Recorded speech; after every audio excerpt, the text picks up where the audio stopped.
Hello, everybody. Welcome to MTG Place Podcast. I'm your host, Corey. With me, like always, is James. How's it going, James? Doing good here. How are we doing today, guys? And also with me again is Josh. What up, guys?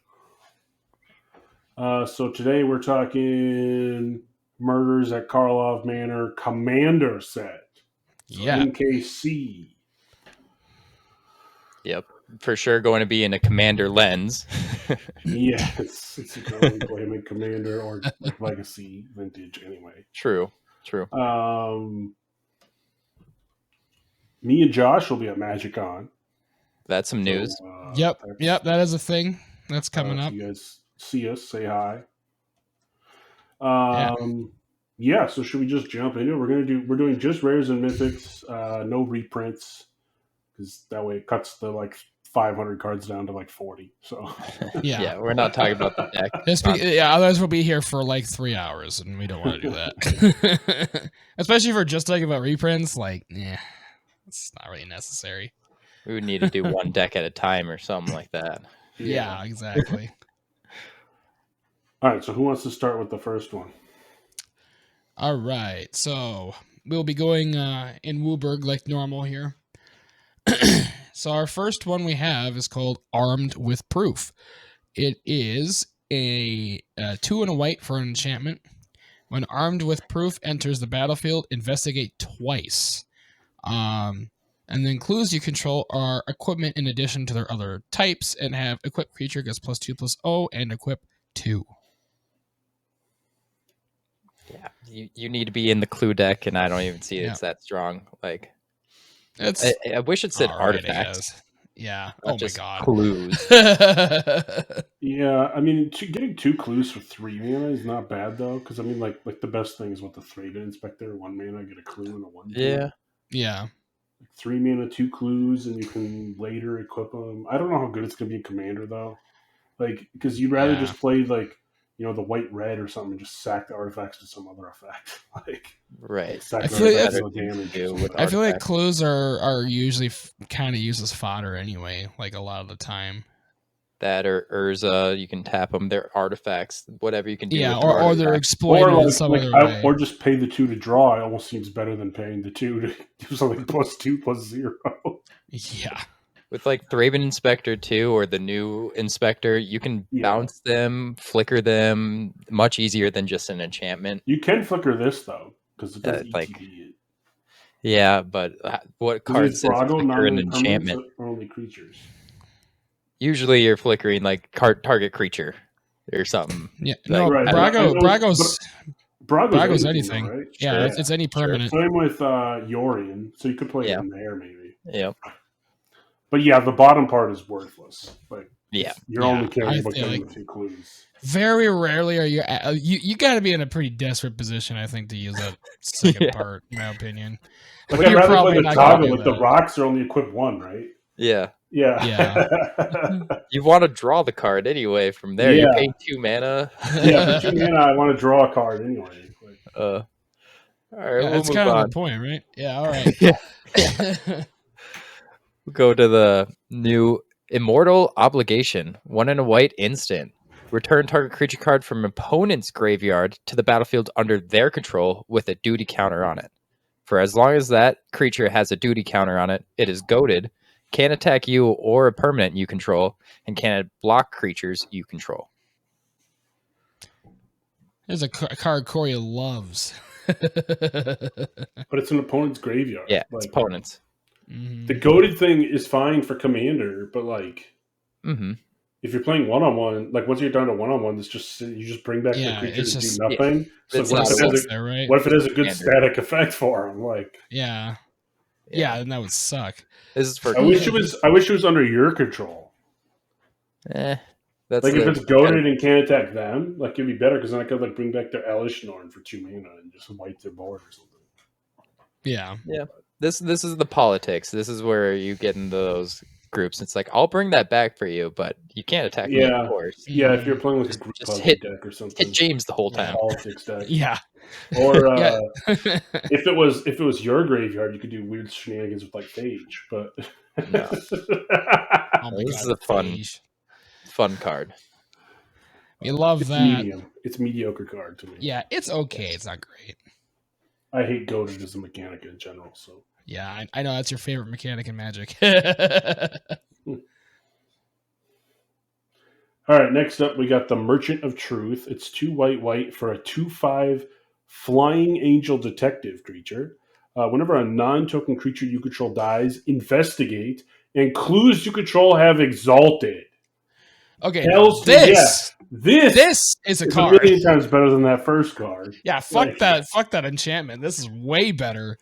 Like all my clues have exalted. I'm sitting here with like 10 clues in play, and I just attack with like a 12, 15 flyer. Yeah, sweet. It's like okay. You just click clues the whole game, play this, and win the game.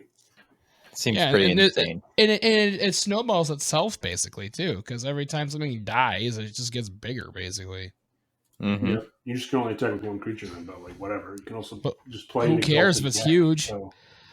And it has flying, so you're probably going to fly over a lot of blockers. So it's harder. Plus, you're in white, so you can also play the Sublime Archangel that gives all creatures. Oh my god! Yeah. Doesn't it do it twice, or is it just everything is exalted? I can't remember. Everything has exalted. Yeah. Mm-hmm. I remember that was an absolute bomb back in RTR. Yeah. But yeah, like that with this would just be busted, man. And it's also in white. White has, a decent amount of removal and other ways to get around shits. I mean, like this can easily be a game winner, just basically by itself. Like it doesn't need a whole lot. They were smart not to make it legendary though, or else everyone would just play this in their mono. Oh yeah, 100%. You'd be stuck in mono white, which isn't good for aristocrats. No, but you could just play a bunch of creatures that make clues and then win with this. Yeah. If it was your commander. But you can't I don't see that still as strong, but it's cool. Mm-hmm. I mean, it's better in the 99. Sure. I mean, your win con's usually your commander anyway, right? So not always, but it can be. Yeah. Depends on the deck. I think Voltron has really fell by the wayside recently. No one really plays Voltron anymore. Yeah, poor Voltron. But that's the thing with this is you can go wide still. You just go and attack with one thing. Yeah. As long as all your go wide things are making clues. Or doing other things, yeah. They're just not attacking. So yeah. Next up we got Otherworldly Escort. It is 3 and a white for a 4/3 human detective creature with flash. When Otherworldly Escort dies, if it's not a spirit, return it to the battlefield under its owner's control with 4 charge counters on it. It's a spirit detective. Then it also has pay 1 and a white and tap it. Remove a charge counter from Otherworldly Escort. Destroy target creature that dealt damage to you this turn. So it's kind of like you want to just flash it in, block, and then you can destroy 4 things slowly. Then it becomes Avatar of Woe, kind of, or the Skeleton guy. A worse Avatar of Woe. Yeah. I don't know. I mean, it does cost 4. It's kind of like, it's okay, I guess.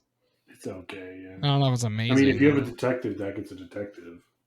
Yeah, it counts as that. It counts as a human for human decks. All of the new set for it to have detectives. Yeah. You need to at least destroy 2 creatures to actually see like some value. If you can get all 4, then yeah, it's a good card. But you spent like 4 turns doing this. Yeah, at that point you spent 4 turns. Yeah. And 8 mana, or no, more than that, like 16 mana or something. Yeah, it's a lot.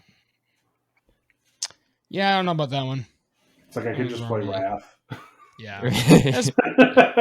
I mean, sure, it's spot removal, I guess, but I don't know. There's better spot removal cards too. All right, we'll move on to Redemption Arc. 2 and a white enchantment aura. Enchant creature. Enchanted creature is indestructible and is goated. Then you can pay 1 and a white to just exile the enchanted creature. So it's removal, but it's also indestructible aura, but better. Yeah, so you can indestructible goad your opponent's thing, and then they have to keep swinging. And then when it gets down to the two of you, can exile it, or you can just play it on your own thing, but it has to attack every turn. Yeah, indestructibility is an old aura, enchantment aura that's just enchanted permanent is indestructible for 4. Mm-hmm. This is just better than upgrade. That. Yeah, this is an upgrade for that for sure. I mean, minus you have to keep swinging, but I guess it's indestructible. True. I guess that is. You probably don't care. I mean, especially if it's a half decent creature, you're probably okay with that. Try to find vigilance somehow, and you're good. Yeah. Oh yeah, then you can block even. Or just has it. Oh, yeah. Seems like a strict upgrade. Yeah. Just put this on something like Brimaz or Hero or something like that, and you're like, I don't give a fuck if it has to attack every turn, because that's something you would attack with every turn anyway. Like the artwork's cool on this. Yeah, it looks really nice. I feel like in the right scenario, this could be pretty good. Yeah. Yep. You gotta be the enchantment aura type deck, enchantress. Yeah. Yeah. Stuff that gotta be built around. Next up, we got Serene Sleuth. It is 1/8 for a 2/2 human detective. When it enters the battlefield, investigate. At the beginning of combat on your turn, investigate for each goaded creature you control. Then each creature you control is no longer goaded. Indefinitely. Okay. What if you had redemption arc on one of your creatures? Does it just forget that it's goaded? And it just doesn't have it anymore. Yeah, it depends when you play the enchantment. Because yes, it would not that if you had that redemption arc, it would not goad it, because can't usually supersedes can do something. More things to remember. Yeah. And this triggers on combat before you'd have to declare your attack, so I'm pretty sure it would get rid of it and you wouldn't have to attack. Yeah. I guess it makes sense where you just can't investigate every single, you're going to get a clue every single turn just because you have one goaded creature. It it's the one use done, and you just can't recur it unless you goad more things of your own. But I mean, a 2-mana 2/2 gets a clue token to begin with is good. It's decent. Yeah. But it's no Thraben Inspector or the new Inspector. Yeah, which are 1 for a 1. So this is the third choice. Yeah. But you'd play them all if you're playing mono white clues. Yeah. I hate the goaded part, honestly, but because it has to be your own goaded creatures. It's not like creatures you're giving your opponents that are goaded. That's not the reason why you're playing goad. Yeah. Yeah, you're playing it for yourself. That's just okay, if you have the other cards that do stuff with goaded, you're basically playing it for the investigate. I don't like it. Yeah, I don't know. I like it as a common. Mm-hmm. I don't know about it being a rare. If it's a common and removed at the beginning of combat, hold that whole thing and just 2-mana 2/2 investigate, I'd play it.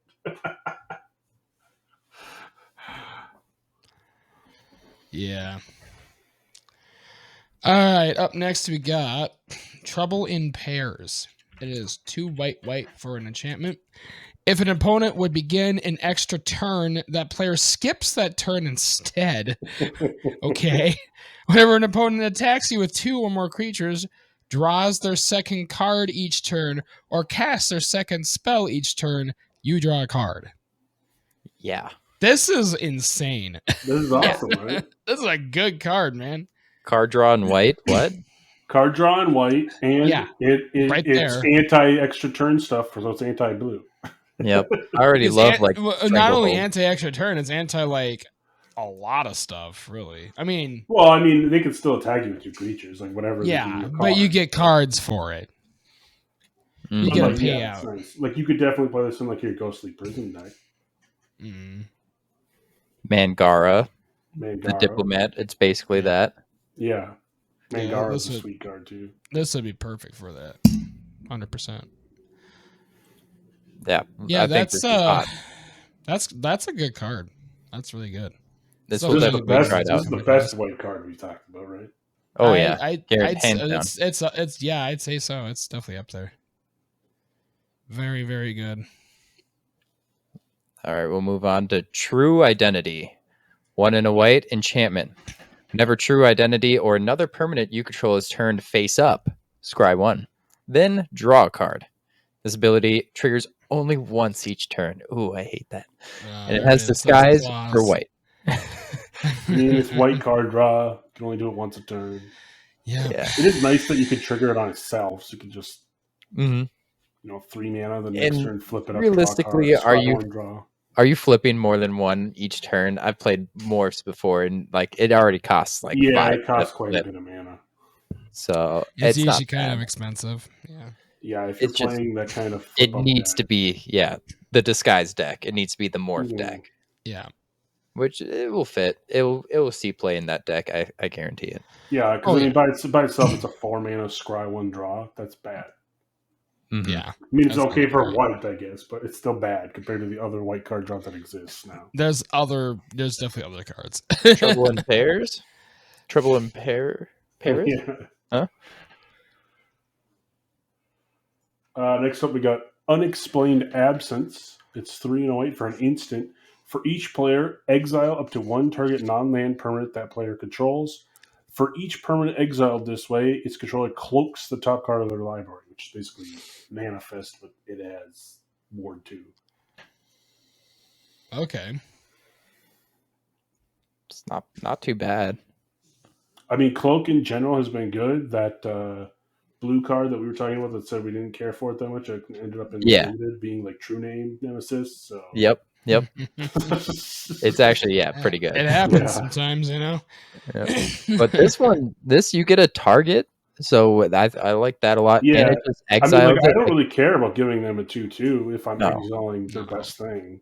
Exactly. Yeah, this seems really, really good. I mean, it's 4 mana, which is a little bit bad, but you get the 3 for 1. You get to choose, and it's exile. There's no clause coming back. It's not like Oblivion Ring or those enchantments that they're going to come back. Yeah, they're losing it no matter what. Yeah. They just get a 2/2 out of it. Seems really good. I don't know. I think it's good. Only downside. I mean, if I'm going to pay 4 mana, you want at least 2 for 1, right? So if you can consistently 2 or 3 for 1 with this, then it's pretty good. If you get down to where it's just you versus the other person, it's going to be bad. But, permanent too. It's not creature. Get rid of the Ristic Studies. This artifact I don't like. Soul Rings. A lot of things you can target, and any omniscience, you name it. Yeah, seems good. Seems good. And it's instant. So you can do it the fact that it's instant speed is very good. You hold up your cryptic command. Oh, you didn't need a counter spell? Let's just Unexplained Absence then, Mm-hmm. Yeah, this is good. Especially with a full table. That just makes this really, really good. All right. Our final white card is Veiled Ascension. It is 3 and a white for an enchantment. When Veiled Ascension enters the battlefield, put a flying counter on each face-down creature you control. Face-down creatures you control enter the battlefield with a flying counter on them, and then at the beginning of your upkeep, you may cloak the top card of your library. That's awesome. That's a lot of stuff in one card, man. All right, so I'm trying to think if this is obviously you're playing it in a face-down creature deck, yes, right? Yeah, it's awesome. Morph. Is it good by itself? Whatever. Just how good is 4 mana? You get a 2/2 flyer every turn. No, I don't it's okay. It's not great. Yeah,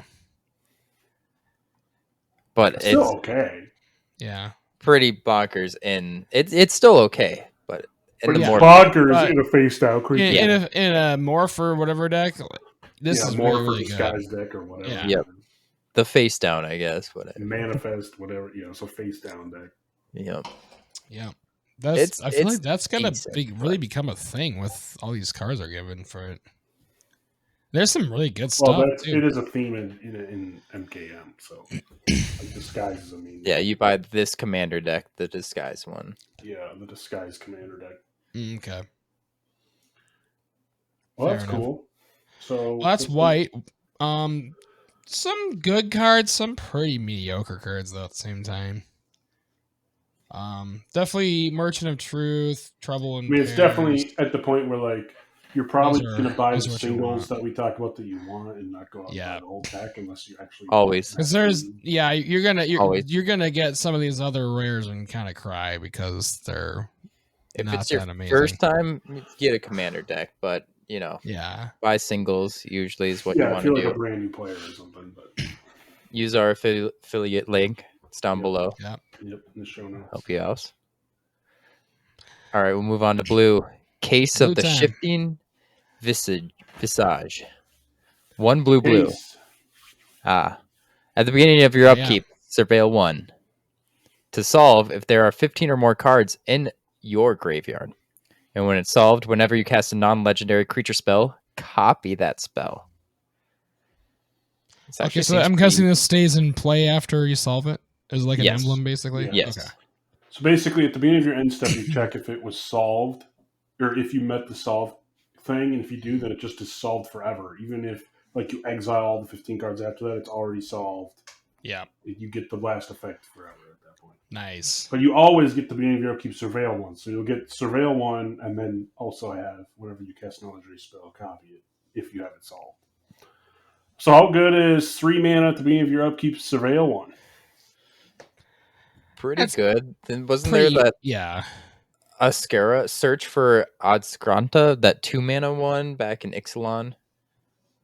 Yeah, that was with that good, one. Right? That one was pretty good.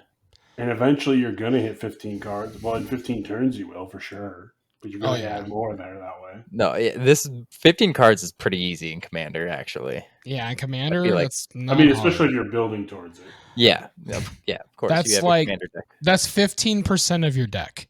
That is not that much. Yeah, I mean, plus if you're playing like the 1-drop guy that mills 3. Right. You're playing anything that mills, anything that sacrifices. Honestly, it seems like a win more card in self-milled decks that are already good, but okay, true. Yeah, because if you're self-milling, you're probably going to do a combo, Reanimator, your whole deck, and then just play that's Oracle anyway. I'm thinking more Reanimator stuff. Yeah, it's good in a Reanimator deck if your Reanimator deck has blue. But you have to cast it. But you also have to reanimate it. You have to cast it, not reanimate it. Yeah. It's good for filling your graveyard, but then you have to be casting non-legendary stuff. Yeah. A lot of the things are legendary. Yeah, because if you're playing, usually you're playing legendary creatures in a deck like that. But, Grave Titan, it's a pretty good one. That's not legendary. There are cards that definitely work. It definitely can be powerful. And it definitely helps to fill your graveyard. Yeah. And there's also scenarios where it's just awful. So you definitely have to already have a deck built around doing this. You have to definitely build around it, and you have to definitely know what you want to do with it. Definitely just one of those cards that fit into the archetype. It's not like you're just going to put this in every blue deck. Yeah. It's not an insta put in. I like it. Yeah. It's a cool card, though. Speaking of niche cards. Next one. Next up, we got Copy Catchers. 1 and a blue for a 2/1 fairy with flying. Whenever you surveil, you may pay 1 and a blue. If you do, create a token that's a copy of it. Okay. How good is it to always have 2 mana, 2/1 flyer? Yeah. I wish it was when you made that copy, you only need to pay 2, and then you create 2 more copies, or for however many you have. But it's not. It doesn't 2 for every single one. Every single one. That seems like a lot. You have to have a lot. You have to have infinite mana, basically. I mean, it's not hard to do in blue, but it's really not. You just have to have freaking Deadeye Navigator and freaking one of the menu things that give you extra mana. You have much better things to do with infinite mana than make exactly. And make infinite copy catchers. But you also would need a surveil thing to keep surveilling. Yeah, I don't. If you can make it mana, you'd much be better off putting in omniscience or something and just doing stupid shit. Yeah, it seems very bad. Yeah, I think. The fact that it's 2 for every single one makes it so much worse. Unfortunately, if that wasn't a thing, it would be a lot better. I think it'd be better if it was the 2 create a token for each copy of copy catchers. Yeah, that would be. Or if it was like you just pay a colorless. Yeah. Then it'd be closer to like kind of how Scoot Swarm or like some of the other Snowball cards are like. Yes, it makes it much more reasonable. I think, and like even if you're surveilling every turn, it's like, do I really want to spend 2 mana to make a 2/1 after that? Like I could just hold up my counter spell. Like, well, exactly. Well, like thinking of something like Rhystic Study, how many times do people pay 1 for them not to draw? They don't. Almost never. They like draw a card. I need my mana. So no, this is probably not worth 2 mana every single time. You get a 2/1 flyer. It's a cool card. It's a cool card. It's unfortunate that it's very, very mediocre, though, which is unfortunate. All right. Next up, we got Detective of the Month. It is 2 and a blue for a 2/3 human detective creature. It has Ascend. So that's if you control 10 or more permanents, you get the city's blessing for the rest of the game. As long as you have the city's blessing, detectives you control can't be blocked. And then it also has, whenever you draw your second card each turn, create a 2/2 white and blue detective creature token. I like it. That's got a lot of stuff stapled to it. Good in the detectives deck if you're making the new detectives deck. Can fit into the deck that already exists of just when you draw 2 cards a turn. Yeah. So, and it's only 3 mana. Like, yeah, it's a 2/3. Pretty decent, good, really. Decently statted. It's got a lot of effects. Yep. I think it's the main part is the bottom part. You can just ignore that detective part and still a decent card. Yeah. Yeah, definitely. But I mean, you could definitely play that if you have detectives. It's a bonus. Yeah, the unblockable thing is just a win more, basically. Like, this is a much better engine for creating stuff than having to pay 2 every single time. Like, this is reasonable. So your reward for being Detective of the Month is to get another detective? I guess, yeah. Or to be unblockable. Because it's the Detective of the Month. Probably unblockable. I don't know. I'm not rooting that deeply into it. All right, we'll move on to Final Word Phantom. 2 and a blue for 1/4 Spirit Detective. Flash and flying. During each opponent's end step, you may cast spells as though they had flash. So you get the final word. Yeah, that's kind of cute. You can play sorceries and whatever on opponent's end steps. Yeah. Very niche, because I feel like the end step that isn't really a very I feel like it's crazy okay time. If you play big instance of sorceries deck like that and gives you physics or whatever, and you're like, all right, end step, I'm going to lava axe you after holding up my counter spell. It's going to be stuff that you want to play. You're not really going to be able to react to anything with this. No, you can't react. But I see like creatures too, like easily. Like you're not. You see the open window where no one has counterspell up or something. You play your creature, and then now it has like pseudo haste in a way. Yeah, sort of. Yeah. Just giving your stuff flash is pretty effective. Mm-hmm. By itself, I mean, a 3 mana 1/4 flyer is not bad either. Yeah, it's pretty decent by itself. Yeah, interesting card. It's out of bolt. I kind of like it. Yeah, it's out of bolt range. It's harder to deal with.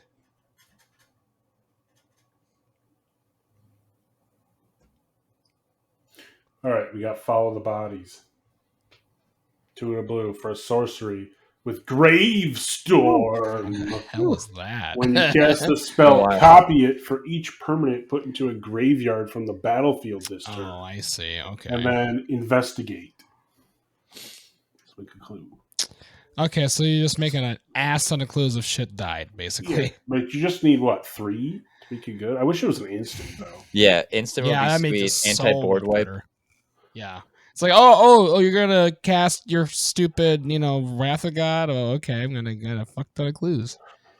Mm-hmm. Yeah, that would have been nice. This with Flash seems very powerful, but you need to have with the final word guy. Yeah, with the final word guy, or like a ley line or something. He would die to that Wrath. Yeah, that's true. That would, yeah. Yeah, you need like Land of Anticipation or something for this to be really, really good, I think. But, I mean, it's still okay. It's still pretty decent. Like, Aristocrats, you could put 3 things blue Aristocrats? Yeah. Are you really running blue? I mean, or you can just board wipe yourself and then cast it. That's some forehead thing. That's some 4D chess bullshit, man. It's just like when you play like Damnation and Heroic Intervention in response, right?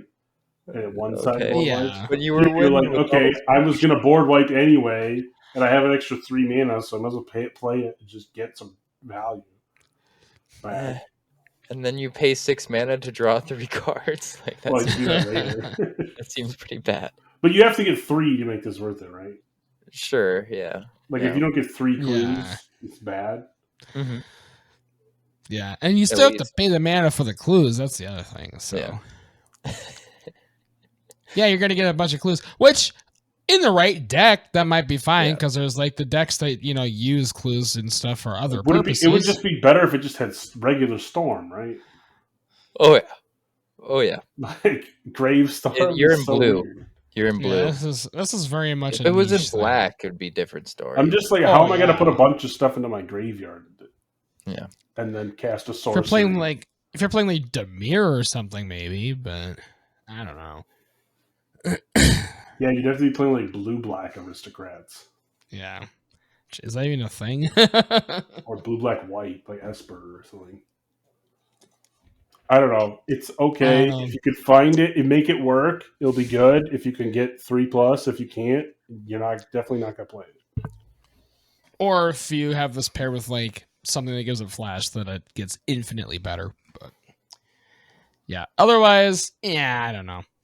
I want to see it work, but I don't know. It seems pretty niche.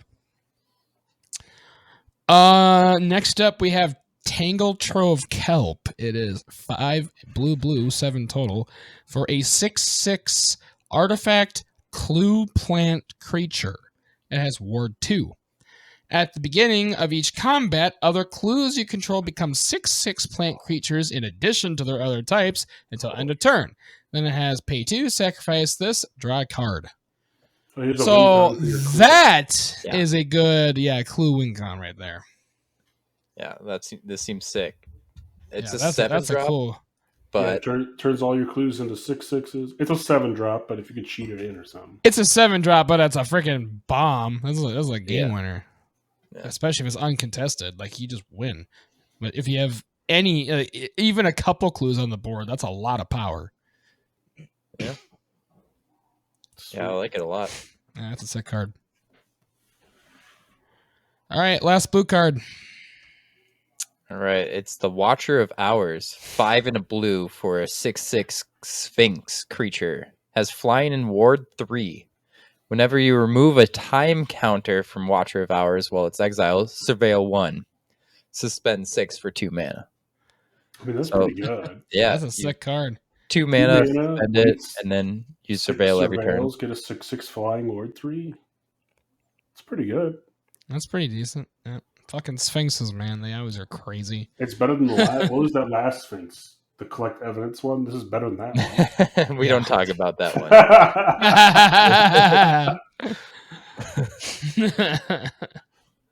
Yeah. This is actually that was pretty cool. That's blue. Blue had some pretty decent stuff in it. That Kelp, that Tanglewood card's really, really good. Or I vote for the Kelp. Mm-hmm. Yeah, that's probably one of the better ones. Sphinx is pretty decent too, I guess. All right. Corey, it's your favorite color? It's black. It's black time. All right, we got Charnel Serenade, 4 black for a sorcery. Surveil 3, then return a creature card from your graveyard to the battlefield with a finality counter on it. Exile this with 3 time counters on it.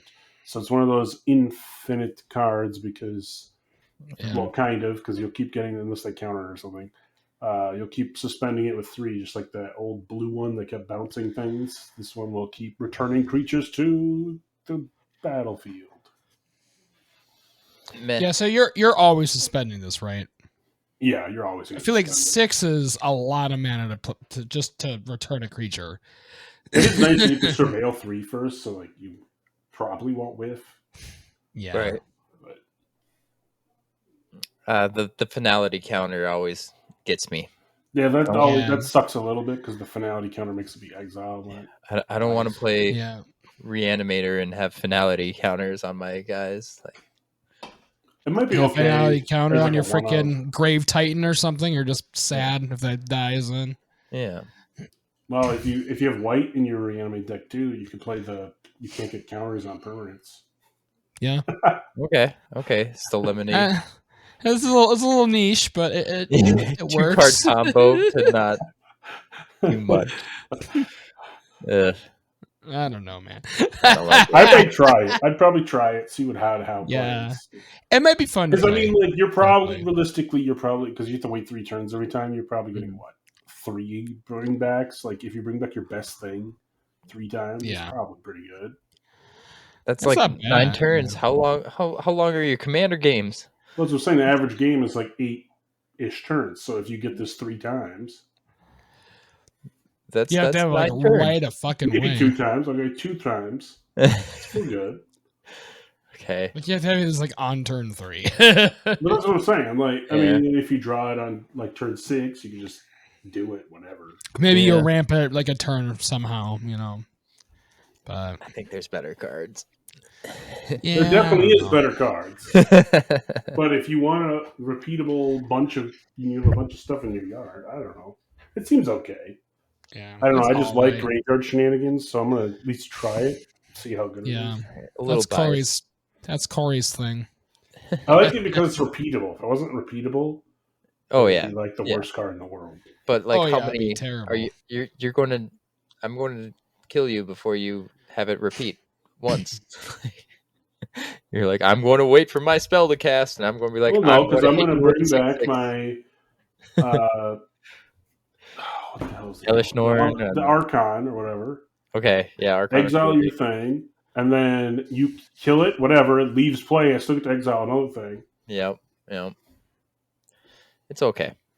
It sucks with like Kusho. Like that's awful with Kusho. It's very bad. It's going to be exiled. But it's like the last thing you want. All right. This very interesting next card. The Eye of Dusk Mantle. It has 5 black for a 3/8 eye creature.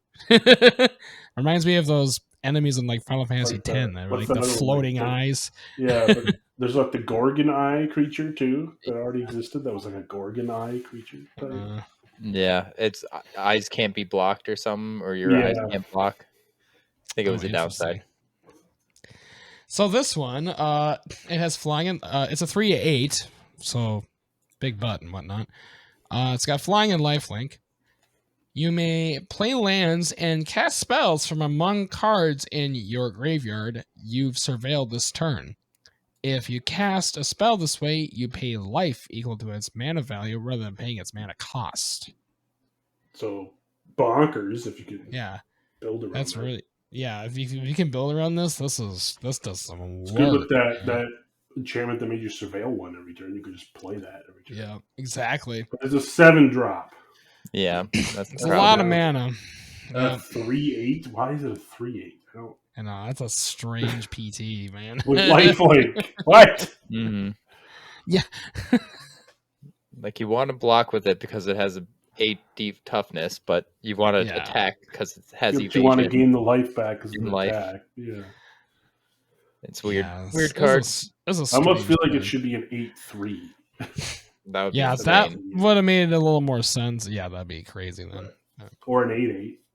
Yeah. Like, screw it. I mean, you're paying fucking 7 fucking mana. Yeah. It still could be good though. It can be good. It's just it should not. Oh, you definitely this is going to be one of the cards you cheat in. Like you surveil this, reanimate it, and then keep surveilling. Definitely build around. Yeah. All right, we'll move on to the Foreboding Steamboat. 3 black for 5/7 vehicle. When it enters the battlefield, each player chooses 2 non-token, non-vehicle creatures they control. Exile them until a foreboding steamboat leaves the battlefield. Whenever it attacks, put a card exiled with it into its owner's graveyard. If you do, investigate. Crew 2. Dang. This has got some power. So you can 6 for 1? Yep, 6 for 1. Hopefully, during time, you'll actually get him to the graveyard. But yeah, so they don't get him back if they just immediately kill it. Mm-hmm. Yeah, seems interesting. Still pretty good. Yeah, that's a good card, man. It's a 5/7 for 5 too. Yeah, that's. I think it's only crew 2. It's only crew 2. Your boat, if you're making a boat deck with all the pirate ships, you can put this. Yeah. in there. Yeah, that's gonna be really, really good with some black decks for sure. Yeah. Crew 2, yeah, your commander is going to be guaranteed to do it. Yeah. Yeah, the crew 2 is going to be so easy. Yeah, that's very, very good. Yeah, I like it. And it's really good because you get the value basically just not even caring that you have a 5/7 behind. It's the I'm playing the 5 K. mana to exile 6 things. Granted, your opponents choose, but still. Oh, it's each player, right? So you choose 2 things too. Yeah, it's each. It's going to be 8. I mean, unless you have all vehicles. Yeah. Oh, interesting. I was thinking you got to choose, but yeah, you choose. It's going to be their worst things. So you're getting the 8 worst things on the board, basically. Yeah. Yeah. Okay, not as crazy, but still good. It's still that's gonna add up real fast, though. Yeah, that's gonna do a lot. I mean, especially if the things you choose have ETBs, so that if you get everyone else's away and then sack this off or something, get yours back. All right, next up we got Unshakable Tail. 2 and a black for a 3/2 zombie detective. When it enters the battlefield and at the beginning of your upkeep, you surveil 1. And whenever 1 or more creature cards are put into your graveyard from your library, investigate. And you can pay 2, sacrifice a clue, return it from your graveyard to your hand. It's interesting. A lot of stuff for a 3-drop. Yeah. It really is. So that's a lot of surveilling. Combos with itself, basically. Also... Yeah. Also reanimates, basically. Well, yeah, also if you play Zombify or Entomb, you can just trigger Get a Clue. It synergizes with those combos. How good is Entomb Get a Clue? Yeah, that seems insane. Pay, what is it, 1 or 2 for Entomb Encounter? Is it 2? Yeah, 1. Play the other one, put 3 creatures in the grave, Get a Clue. Yeah, that seems... it seems okay if you're already doing that thing. Yeah. It being a zombie is nice as well. Yeah, it also be decent in a zombie deck, just get some card draw in. Mm-hmm. Yep, card draw is always good. Just period. This is a cool card, honestly. It does a lot. And it's very cheap, too. It's not very expensive. Decently statted. Yeah. I could definitely get behind it. Well, that was a very short black deck, or black set. The Steamboat's definitely, I think, the winner here, easily. Okay. That's a pretty good card. So now we're on to red. So our first red card that we have is Bolt Bender. It is 3 in a red for a 4/2 goblin wizard creature. It has disguise 2. Disguise 1 in a red. And then when it is turned face up, you may choose new targets for any number of other spells and or abilities. So a spell slinging deck. One time. Yeah, this is the red will bender. There's a blue creature that's just like this that it's calling back to. This is a goblin now. Cool. Except for will bender is just better. Yeah. Yeah. Because isn't will bender you gain control of it? You target something? No, you just change the target of target spell. It's basically like what is the red free commander spell? Deflecting SWAT. Oh, okay. So it's the same. Change the target. Yeah. Same thing. Which is good. I like it. Yeah, I like how I hate that you're morphing it first and then flipping it. And they know what's happening, but you're paying 5 mana. Yeah, you morph it and you just. It's definitely interesting though if your opponents get into like a counter war or something, and then you do it and you can change all the targets. Mm-hmm. This is not counterable either when you turn face up, unless you can stifle it. But who is doing that? Yeah, and who's stifling this? I think it's decent, especially in a goblin deck. It's hard to find deflecting SWAT type. Yeah, that's true. Yeah, it's a pretty cool card. I like it a lot. I like how this said very niche though, but it's a cool card. Yeah, I like how this set has goblins that are all smart. I don't know, they're actually like the dumb educated. Yeah, educated goblins.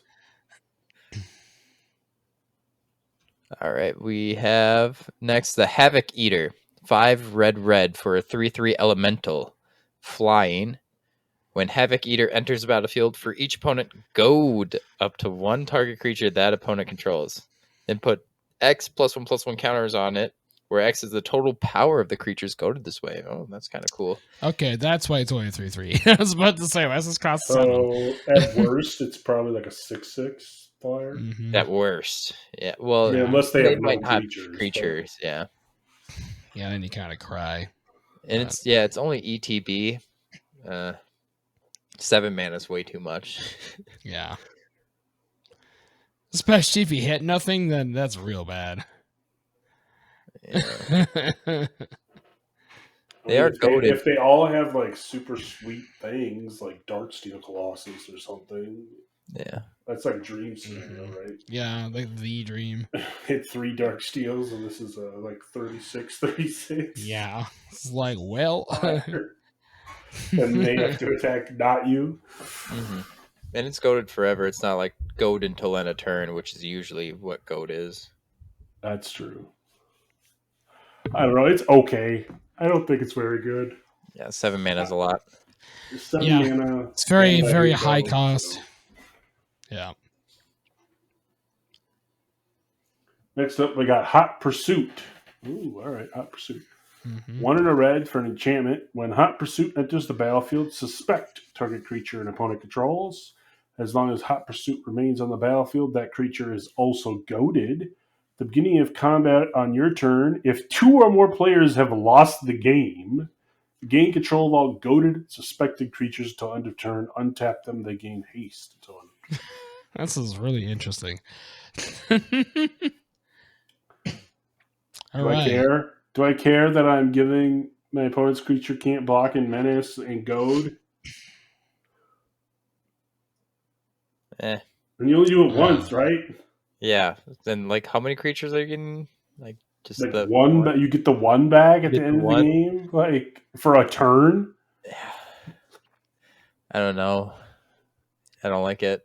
You played on. It's good if you're playing against someone whose whole deck is goad. And the entire deck. Okay. Yeah. And then you play it, and then they're your final opponent left, and you win. But it's still not good. It's medium at that case. Yeah. Yeah. I think it's bad. So many things need to go right.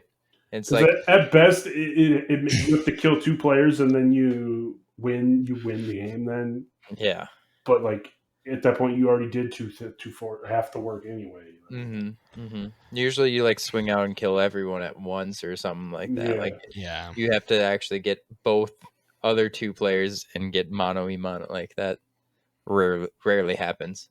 No, it usually doesn't. Yeah, this is a very, very specific This scenario. card sucks. The theme of the night. Next up, we got Mob Verdict. It is 2 red for a sorcery, and it's Secret Council. Each player secretly votes for another player, then those votes are revealed. For each vote an opponent received, Mob Verdict deals 2 damage to that player and each creature that player controls. For each vote you received, you draw a card. It's fun. Yeah, it's interesting. So it's going to deal 2 damage to most players. Like, nobody's going to vote for the guy who cast it, right? Because they don't want him to draw. Probably not. Yeah, it's just going to deal some damage. In Commander, that's terrible. Yeah, it costs 4. Like, yeah, that's absolutely crap. I'd rather just play Volcanic Fallout for 3 mana. Yeah. Sulfuric Vortex. Yeah, Sulfuric Vortex too. I don't know.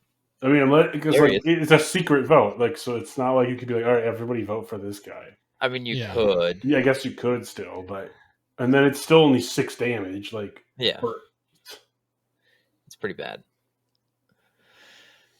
Pretty bad. Next. Prisoner's Dilemma. 3 and 2 red for a sorcery. Each opponent secretly chooses Silence or Snitch. Then the choices are revealed. If each opponent chose Silence, Prisoner's Dilemma deals 4 damage to each of them. If each opponent chose Snitch, Prisoner's Dilemma deals 8 damage to each of them. Otherwise, it deals 12 damage to each opponent who chose Silence.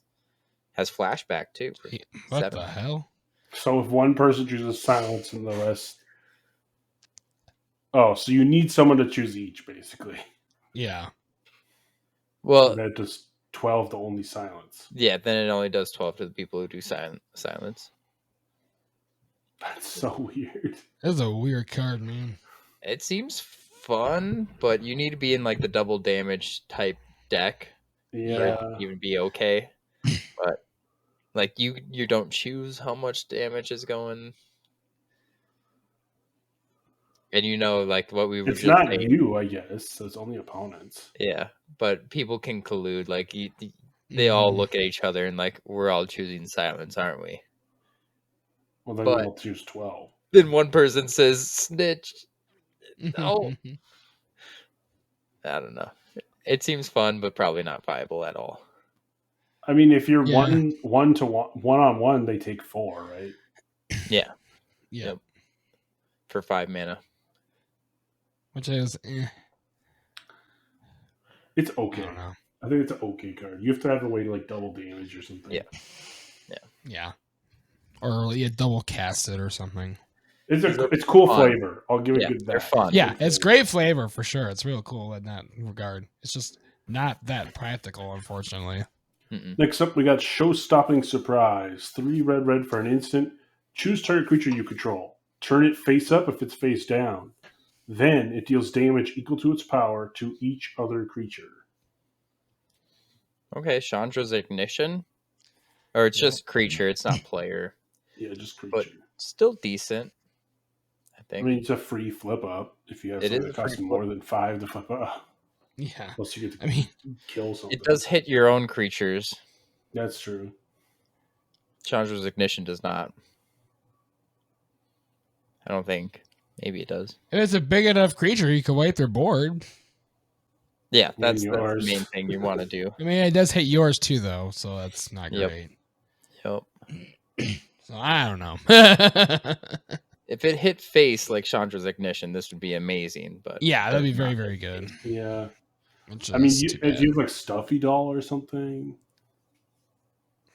okay. That could make it a little more interesting for sure. And a face down creature. Right? Yeah, and a face like Stuffy Doll deals 0 then. Yeah, I don't know. This one's a little. It's okay. It's okay. Weird. Which is saying a lot for this set. Mm-hmm. Yeah. All right. Next we got T-Sac, Judith's Hellhound. It is 3 and a red for a 3/3 legendary elemental dog creature. It has Unleash. There's a freaking throwback. Other dogs you control also have Unleash. Creatures you control with counters on them have Haste. Whenever this attacks, add a red for each attacking creature. All right, mono red dogs. Let's go. Yeah, we have a commander. Yeah, that's a thing, I guess. I don't know. There is like a Naya cats and dogs deck. Yeah. Which you could put that in. But what if you wanted only dogs? Because there's an only cats commander. You could do this. Don't let your dreams be dreams, Corey. Make it. You could do it. Who knows how good it's gonna be? You need instant speed because this mana is going to go away after combat. Like you don't get this second main phase. You just have instant speed like bolts and shit. Just typical burn. That is true. Yeah, it doesn't carry over. I don't think it's that good. Even if I attack with 4 creatures, I gotta place and that goes 4. Yeah. You can name the deck hot dogs. Name the deck hot dogs. Mono red dogs. Oh. Well, that is red. Red is kind of lackluster, unfortunately. Yep. Bolt Bender is my choice. That is probably the best one, and even Bolt Bender itself is a pretty niche card, so it's just like, yeah. Yep. All right, on the green. All right, we have Experiment 12, a 4/4 elf lizard warrior with trample. When Experiment 12 or another creature you control is turned face up, put +1/+1 counters on that creature equal to its power. That was disguised for 4 and a green itself. So you do this on turn 3, and then you flip it on turn 5, and you have an 8/8 trample. Did Experiment 1 just have graph? It had evolve. Oh, okay, so it got bigger when you play bigger things. Yep. Yeah. So it's like the same kind of thing, only the flipping face up. Flipping things. That could be good. It's definitely a waiting game, though. It's okay. Yeah. You gotta have other things that... It's like a 4/4 trample for 4. You're probably disguising it seems really slow. Yeah. Yeah. On that creature equal to its power. So if you flip it up, it's an 8/8? Yeah, that's good. Yeah. Okay, that's a little bit better. And then the static effect is pretty good. Like an 8/8 trample stuff. 7 is... It's like a slow anthem in a way. Yeah. But I don't know. Oh, how good it actually is, but...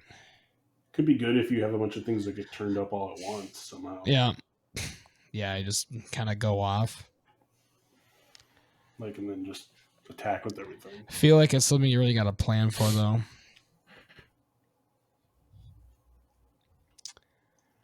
It's okay. Next, we got Innocuous Researcher. 3 and a green for a 3/4 Centaur Detective. It's got Parlay. When it attacks, each player reveals the top card of their library. For each non-land card revealed this way, you investigate. Then each player draws that card. At the beginning of your end step, you may untap all lands you control. If you do, you can't cast spells until your next turn. Why? All I can do is sacrifice my clues? Yep. What's the point of that? Well, I'm playing in the blue deck. You got instant speed stuff. No, you can't cast spells. Period. Oh, until your next turn. Until your next turn, period. So literally, your parlay, and then it's basically saying, well, you can untap all your lands, but you can only use them to crack your clues. Yeah. Which is just like, okay. I mean, I guess greed, you probably don't have a ton of instants anyway, but... No, but... You can disguise, flip your stuff. Yeah, you can still flip stuff. Yeah. Use any abilities on the board. Parlay is usually not that good. Having your opponents draw cards. Having your opponents draw, I feel like just to have you investigate. You could make 4 clues off this. But you have to attack with it, which sucks. Yeah. Or should you just did it anyway. Or just tap do that. I feel like this card is very mediocre. Yes. Yeah, that's not good. Next. Yeah. Oof. Next card, we have On the Trail. It has 1 and a green for an enchantment. Whenever you draw your second card each turn, you may put a land card from your hand onto the battlefield tapped. That's pretty decent, as long as you like have clues or some other ways to keep doing that. Basically, free ramp. But would you rather just play exploration? Oh yeah, and then Probably. burgeoning, and then maybe this. Yeah. Like, there's better cards. If you need another version of this effect, sure. Here's another one. Yeah. If you want like landfall or it's something. It's the worst of them, though. Yeah. Probably.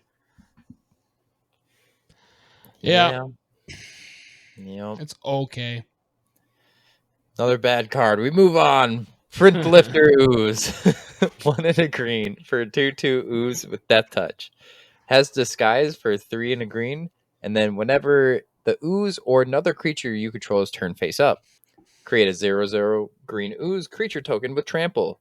Token enters battlefield with X +1/+1 counters on it, where X is the number of other creatures you control. Okay, that's not too bad now.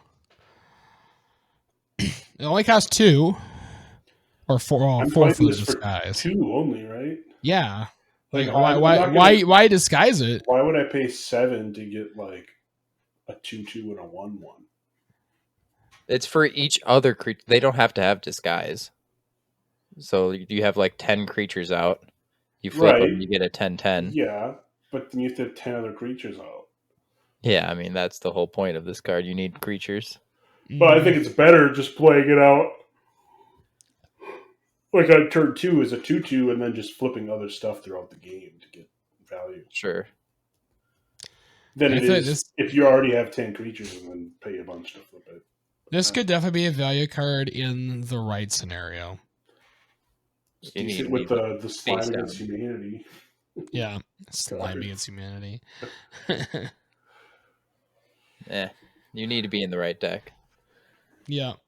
Would you play this in the slime against humanity deck just to make more oozes? No, not at all. You would rather just play another copy of Slime Against Humanity easily. It's just objectively better. Well, that was green. Green was pretty lackluster. Moving on to multi. We do our segue into our little thing we do. Sure. Segue time. So first, we got some segments coming on here. First up, we got my crazy card.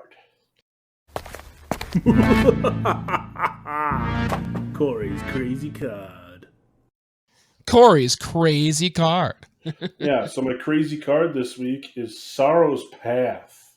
It's a land from the dark that says, tap, choose 2 target blocking creatures an opponent controls. If each of those creatures could block all creatures that the other is blocking, or move both of them from combat, then each one then blocks all creatures the other was blocking. And when it becomes tapped, so when you tap it to use its effect, it deals 2 damage to you and each creature you control. The artwork's sick. Yeah, but it's basically a terrible card, right? Oh, yeah. Like, I'm doing 2 damage to myself and all my creatures just to switch blockers, like what their blockers around on how they declare blocks. You got to get in that situation, too, which is hard to get into. And then you're just like, oh, I gotcha. But yeah, I attacked with my 2 4/4s and you double blocked one and single blocked another, and I switched. Say, ooh, good job. Getting into that situation's tough, yeah. Yeah. And it's your land drop. You missed that. It doesn't tap for land normally, so it just sits there. Oh, it's a crazy card. Yep.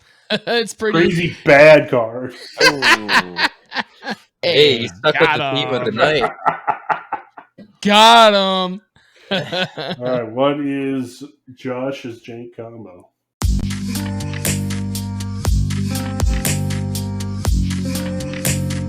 My jank combo. All right, this one's pretty well known if you know how to flip some coins. We're going to do the Frenetic Efreet. It's a 1 blue and a red for flying Efreet, but he has a 0 activated ability. Flip a coin. Target opponent calls heads or tails while the coin is in the air. If the coin flip ends up in your favor, he phases out. Otherwise, you bury it. But what you do is with these 0 mana abilities is you could stack them infinitely. But we only really need to stack it maybe like 5,000 times, something like that. Enough to get a lot of flips in. A lot of flips in. Then we would just play an enchantment called Chance Encounter. And this is a 2 and a 2 red enchantment. Whenever you win a coin flip, put a luck counter on it. And at the beginning of your upkeep, Chance Encounter has 10 or more luck counters on it. You win the game.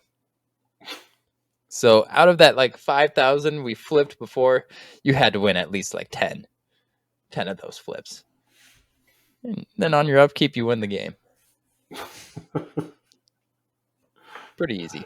You're sitting where your friends are, and I got to flip this 5,000 times. Nice. It's easy for. I think we can shortcut that and just say probability-wise, you're probably going to make it. Oh no! If I played somebody and they're going to win the game from it, I'm making them flip it all 5,000 times and hit 10 of them. I mean, once they hit 10, I'd be like, whatever. But yeah. What probability is like almost 100 is still too much?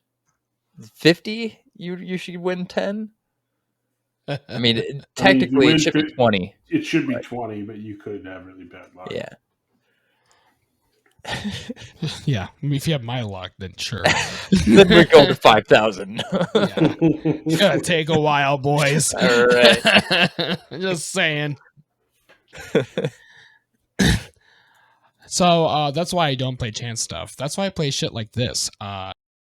James's Jungle. So my jungle card for this week is a very known classic in green. Glimpse of Nature. It costs a green for a sorcery. Whenever you play a creature spell this turn, you draw a card, which, seems innocuous enough. But if you're playing something like Elves or something, where you just play like something that like doubles your tokens, basically, because it doesn't, or I think it is cast, but so you can't just get like doubling triggers off of it. But still, like if you're playing a bunch of small stuff, you can just draw through your deck, basically. This is a very well known one in Legacy Elves. This is basically the card that runs the entire deck. So Heritage Druid and the Metal Sentinel and. Yeah, and then you just keep you basically get infinite mana, then you just keep drawing. So yeah, it's a draw engine. It's basically Green Storm is what this turns into. So who doesn't love that? Who doesn't love Storm? Everyone knows Beast Whisperer, and that's where Beast Whisperer got inspired by Glimpse of Nature. Yeah, basically. It's a really, really strong card. My buddy plays Seton, Corrosion Protector, Druid Commander, I guess, but it has like the Earthcraft, tap and untap Druid you control at a green, and all of his Druids like cost like 1 or an Elf, so you play Glimpse of Nature, draw into it, play it, tap it for green, draw another one, play another one, tap it for green. Insane. Yeah, you just keep going. Tell you just have a flooded board, and then you play like Craterhoof or something, you just trample for 1 billion damage. Good times. Good card. Oh yeah. All right, so we are to our multicolored cards now. Let's see. I believe Corey, you're up, if I remember right. Mm-hmm. All right. First multicolored card is Knowledge is Power. It's 3 white, blue for an enchantment. Creatures you control get +X/+X, where X is the number of cards you've drawn this turn. So at worst, everything gets 1/1 because you draw a card for the beginning of your turn. Right. It's weird seeing an Anthem in Azorius. Yeah, I know. I feel like that could be okay. Because when you think of the Collective Blessing, that's what, 5 for 3/3? So this could be 5 for possibly more than that if you draw a lot. You play this, the next turn I'm going to attack with all my shit. And then after you block, I'm going to play Sphinx Rev for as much as I need to. Yep. Make it good. Exactly. And you also gain a fuck ton of life. Yeah, that's definitely the combo that comes to my mind. What is that? Into the Infinite or something where you like draw your whole deck? What is that? Oh yeah. Yeah. Yeah, then you have your creatures a billion. Heck yeah. It's enough for commander damage. Yeah. Exactly. Just ping off people for Obviously, 21. it's good if you could draw a bunch of cards. Boys, yeah. Oh, it's pretty mediocre. I'm also definitely made for something like something that draws, basically. A windfall or something like that. Next up we got Counterpoint. It is 3 and Dimir, or black and blue, for an instant. Counter target spell. You may cast a creature, instant, sorcery, or planeswalker spell from your graveyard with mana value less than or equal to the spell's mana value without paying its mana cost. Sweet. That's pretty cool, but that's a pretty expensive counter. Yeah. 5 is a little much. I've seen like cards that do this for like 4 and stuff where it's cute, but like you need to also have that spell in your hand that you want to like do. Oh, this is from your graveyard. Yeah. It's your graveyard, but yeah. But still setting it up. Like, this takes a lot of setup. I feel like, I don't know. This is easy to whiff, and then paying 5 as a counter a spell feels real bad. If you hit a 3-drop with it, it's worth it. It's fine, yeah. It's like counter spell plus a 3-drop. Yeah, like that's okay. But yeah, you'd have to counter something 3 or more. Yeah. I don't know. I think it's okay. If you're it's all right. I don't know if it's amazing though. All right, we got Marvo Deep Operative, 3 blue-black for legendary Octopus Rogue. It's a 1/8. Whenever it attacks, clash with the defending player. It's been a while. Yeah, I know. Each player just reveals the top. Whoever has the highest mana value wins.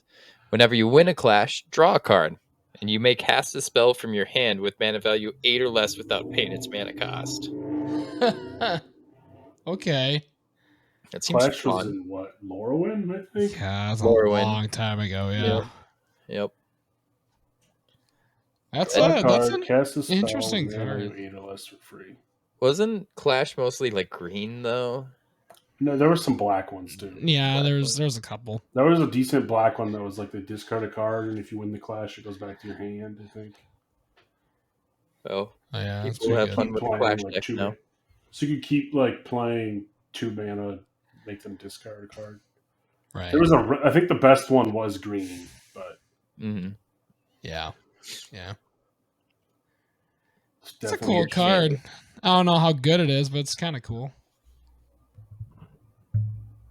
I mean, it's a 1/8 octopus. Yeah. I mean, it's got a block. And if you're playing a bunch of 8 CMC, like 8, 7, 6 CMC cards. Yep. Yeah, it's really good for that. Yeah, I still think Witchmagig's a better commander for that though. Like you just play was it Saturo? Yeah. You can ninjutsu it for 4. Yeah. It's true. It does trigger on itself. It triggers just on attack, so yeah. So you don't need other Clash. You don't actually need them to block or anything. Yeah. Yeah, that's definitely nice. You just gotta win your clashes.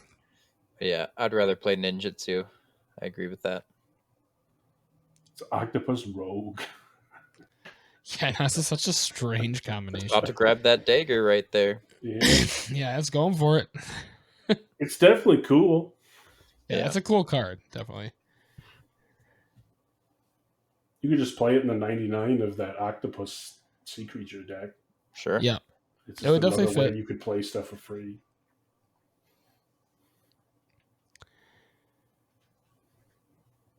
Is it me next? Yes. Yeah, it is you. Next up, we got Mirko, the Obsessive Theorist. 1 blue and a black for a 1/3 legendary creature, Vampire Detective.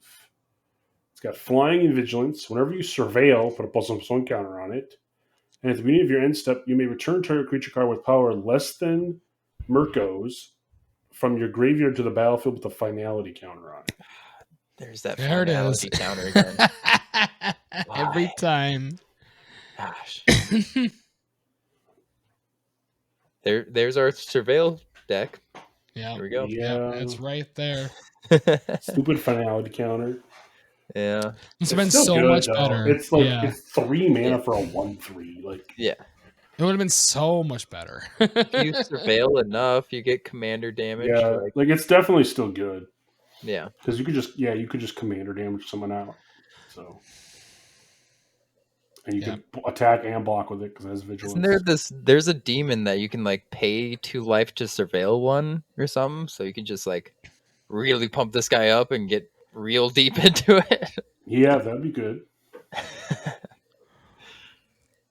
I mean, this seems like the most fun deck that we've seen, though, right? I would say so. Legendary. Yeah, definitely. I don't think we really saw any legendaries. There's been a couple. There's been a couple, but yeah, this is the best commander-wise one, I think. Yeah, I'd say the best one's gonna work with a deck. It's got good synergy. Oh, there was hot dogs. That was it. Yeah, which is the synergy. I'm gonna build that deck now. All right, okay. You gotta build hot dogs. Hot dogs, and I still gotta put my skeleton deck together. Hot dogs and skeletons. I'm going to make that go deck just to make you mad. Yeah, just to spite Corey. We know how much Corey loves it. All right, let's see. Our next one here is Feather Radiant Arbiter. She's back. It is Boros plus another white, so red, white for a 4/3 legendary angel creature. It has flying and lifelink. Whenever you cast a non-creature spell that targets only Feather Radiant Arbiter, you may choose any number of other creatures that spell could target and pay 2 for each of those creatures. If you do, for each of those creatures copy that spell, the copy targets that creature. I would still play original Feather, but putting this in the 99 of Feather, not bad though. Cool. Yeah, it's a good way to buff your shit. Basically, it's good with enchantments. Yeah, it's gonna buff your shit because you can just keep putting enchantments on all your stuff. Yeah, enchantments is pretty bonkers. Yeah, just basically copy everything. It's also like a 3 mana 4/3 flying lifelink. Don't even care about the other fact. I mean that in itself is a decently static creature. Honestly, it's not bad. It's good. It's not as good as the other Feather, but it's good. Yeah. I guess in 1v1s, if we're thinking like Legacy or something, make the 4/3 lifelink's pretty good. But Commander, you want that other ability. Yeah, you're definitely wanting that. It's pretty weak by itself.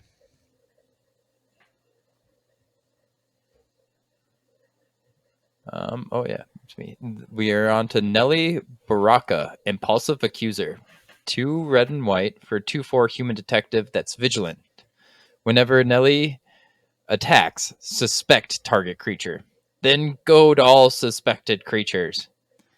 Whenever one or more creatures an opponent controls deal combat damage to one or more of your opponents, you and the controller of those creatures each draw a card. That's a lot of hoops to have you both secret rendezvous. I don't know. Well, this could be your commander for your suspect goad deck. My goad deck. Your weird ass goad suspect detective shenanigans deck. I'm not going to lie. I'm not building this. Oh, come on. Yeah, if you're going to build a goad I don't deck, blame you. Was it the spider? The spider's better, I think. Okay, yeah. Thanticus or what? Something like that. Yeah.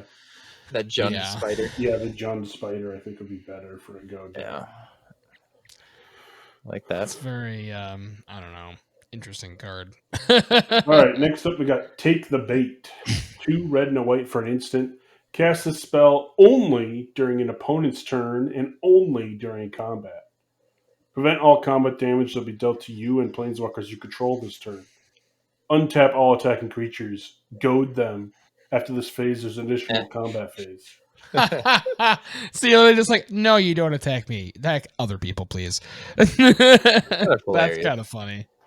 I don't know about it costing 4 to do that. That seems kind of like a lot. And you gotta hope that your opponents are attacking. Right. Yeah. And they're attacking you. Exactly. Yeah. This is horrible. Next. Yeah, it's not great, unfortunately. It's hilarious. It's fucking funny, but it's not a good card. But it's like deflecting palm's better. Oh yeah. Yeah. Fog is better. It costs 1. True. And it just ends combat, basically. We're just gotta talk about red white here. So Holy Day. Okay. Yeah. Okay. Sorry. Holy Day. Yeah.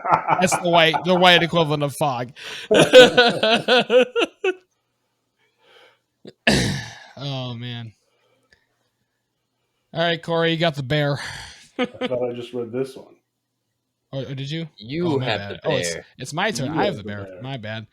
I have Duskana the Rage Mother. It is 2 red, green, white for a 5/5 legendary bear creature. When Duskana the Rage Mother enters the battlefield, draw a card for each creature you control with base power and toughness 2/2. Whenever a creature you control with base power and toughness 2/2 attacks, it gets +3/+3 until end of turn. So tribal. Let's go for just your 2 bears. Grizzly Bears. Grizzly Bears. Battlestar Galactica. But you could play other 2/2s in this deck. Yep. And even the like disguise creatures and morph creatures count. So those are 2/2s. Mm-hmm. So they make them 5/5s. There's some good 2/2s, like I don't know, Grand Abolisher. Yeah. There's probably some good ones. Let's see, Skyclave Apparition. I like. There's some weird interactions with this one. There's this new card from Lost Caverns of Ixalan, Kutzul Malamet Exemplar. It's like 1 green white. It's a 3/3 cat warrior, but it's like whenever 1 or more creatures you control with power greater than its base power. Cat. Yeah. Oh yeah. Deals combat damage to a player, draw a card. Yeah, that's bonkers with this. Because then they keep getting bigger. Because that happens every turn. It snowballs. So yeah, this would be insane. Yeah. And all of a sudden, you just have a gigantic. You could also just play this in your bear tribal deck if you want to add white and green, white and red to it. Mm-hmm. Yeah. Now I can have Dockside Extortionist. Good. In my bear deck. I can have Smothering Tithe in my bear deck. It's going to be good. I'm going to make it good, damn it. Yeah, that's an interesting card. I feel like it definitely has potential. Heck yeah. All right. It's at least statted right, so I mean, it's got that going. It looks really fun. Yeah. Yeah. This is a fun card. Definitely. This is probably my favorite out of all of them so far. Yeah. We haven't had much to go off of here. Sadly. All right. Now we're on Kaust, Eyes of the Glade. For hybrid mana Boros in a green. For a 2/2 Dryad Detective. Whenever a creature you control that was turned face up this turn deals combat damage to a player, draw a card. You can tap him, turn target face down, attacking creature you control face up. There you go. Face down. That's kind of cool. The Kadena. Yeah. Honestly, seems pretty good. This might push. That's actually not bad. Red, white, green. You this can also play pretty hard with the bear deck if you want. Yep. It's the same colors. So that works. Or put the bear in this deck. Yeah. How much this pushes the deck, I don't know. The 99 cards don't even look that good, but this as a commander seems pretty solid. Yeah, this is a good face down deck, commander. Build around it for sure. Yeah. Yeah, I like it. And he's got like this little squirrel thing on his arm. Oh, what is that? Yeah. Yep. Oh, that's cute. Next up, we got Morska, the Undersea Sleuth. It is Bant, so that is green, white, blue. For a 2/3 Videlkin Fish Detective, it's legendary. You have no maximum hand size. At the beginning of your upkeep, you investigate. Whenever you draw your second card each turn, put 2 +1 sword counters on them. All right. Beginning of upkeep, investigate seems actually solid. Yeah, that's yeah, and no max hand size. And no max hand size stapled to it. It's pretty good. And it's like 2 mana draw, put 2 1/1s on it every turn. Yeah. It's pretty good. Not bad for 3, honestly. Like, that's kind of a lot going for a 3-drop. You could play all of those clue cards in it. I always say if your commander can draw some cards, it's good. So yeah, it's a good commander. that can draw cards. Yeah, probably it's a draw good. Engine. Yeah, I think it's definitely got a lot going for it. All right, we're hitting some bangers at the end. Yeah, it just took us to the multicolored cards to do it. All right, next up we got Sophia the Dogged Detective. It is 1 and banned, so 4 total, for a 3/4 legendary human detective creature. When Sophia Dogged Detective enters the battlefield, create Tiny, a legendary 2/2 green dog detective creature token with trample. And it has tap 1 or pay 1. Sacrifice an artifact token. Put a +1/+1 counter on each dog you control. Whenever a dog you control deals combat damage to a player, create a food token, then investigate. So, okay, more dog synergy, I guess. That's better dog commander. Yeah, that's better than the other one. I mean, you get a food, you investigate, you put 1/1s on stuff, you get a 2/2 dog with trample. That seems not too bad, as long as there are cards that will be able to synergize with this. I don't know how many dogs there are in Magic, but you always got quite a few now because they typeface when they made dog, they typefaced all hounds into dogs. So. Oh, they did. Okay, yeah, there are definitely some hounds for sure. So you always have changelings. That's yeah. Always have. Filling with decks with changelings always feels so bad though. Hey, changelings are really good, just because they're changelings. They can be. It's very specific though. All right, we got the artifact time. Panoptic Projector. It's a 4-mana artifact. Tap it. The next face-down creature spell you cast this turn costs 3 less to cast. If turning a face-down permanent face-up causes the triggered ability of a permanent you control to trigger, which is usually what happens, that ability triggers an additional time. Nice. So we'll play something face-down for free? Mm-hmm. Yeah. That's really actually a pretty decent synergizing card for face-down shit. So. Mm-hmm. Yeah, this has to go like auto-include in all face-down decks. This is any face-down deck, you're going to play this, 100%. That's just good. Outside of that, no, you're not playing it. Well, yeah. It's definitely made for that. Yep. Then we have Ransom Note. All right, it is a 1-mana artifact clue. Oh, jeez. Hi there. When it enters the battlefield, you surveil one, and then you can sacrifice the Ransom Note to cloak the top card of your library, go to creature,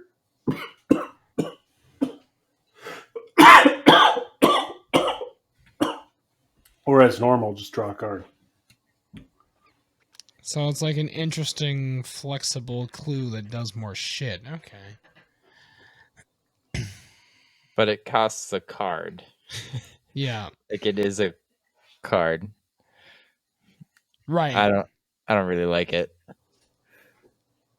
I don't know. Yeah, well, and it's like clues are fine when you're like drawing a card. Like, how often are you going to wanting to go to a target creature? No, and you're gonna cloak or draw. Cloak or draw is definitely what you're gonna do. But like, do you want to burn a card slot in the 99 just to be able to cloak the top card of your library? I don't think so. No, probably not. It's a 1-mana 2/2. Oh no, it's 3 mana. Damn it. You're right. Yeah. Forgot to sack it. Yeah, he's gonna sack it too. I mean, it's a 1-mana surveil one. Yeah, it's 3-mana surveil one, 2/2. Like there's other cards that it's good. I feel like there's infinite other cards that do the same. It does trigger all of your sack of clues, sack of artifact effects. Yeah, because it is a clue itself, but still, there's other ways to make clues, man. Yeah. I don't think this is it. Again, and this is a rare. Why is this a rare? Yeah, I don't know why this is a rare. This is like a common. This is a common, man. I'm sorry. They're reaching for this one. Oh, with that's the set. Honestly, kind of lackluster, sadly. Like there was definitely some cool stuff in here, but I feel like a lot of this is just kind of Yeah, I mean the set in general seems a little bit slower. This is the commander decks, obviously. So yeah, I mean, if I was gonna pick one of these up, the like face down disguise detective one seems the best, or the surveil one, but that might be the same deck. I don't know. Mm-hmm. I haven't really looked into like what the decks actually are, so outside of what I've seen here, I don't really know. But there is definitely some good synergy for the face down stuff. Definitely. There is definitely some clue stuff too, but I feel like a lot of the clue stuff is just kind of okay at best. Mm-hmm. Yeah, pretty lackluster, like you said. Yeah, this is kind of it was okay. Nothing too crazy though. Unfortunately, like nothing, like especially coming off of like some of the other sets we've done, like freaking Ixalan, where I was just like, dear God, this is insane. Oh my God, that card's even more insane. Holy shit! You know, and then coming to this is just like, it's a little underwhelmed, unfortunately. Mm-hmm. But that's set. Yeah, that's basically our show. A couple ways you can support us is directly right on Patreon. You got a bunch of different cool levels you can sign up there. Get a shout out on the show, play Commander with us, all sorts of cool things. We have links to that in the show notes. Also on our website, mtgplace.net. Yeah, and if you want to buy any of these cards, check out our TCG Player affiliate link. Just click that before you go to the page and order. Just puts like a cookie in your browser that lets them know we sent you over there. And it helps support our show. Yep. Thanks for watching. Thanks for the support, guys. See you next time.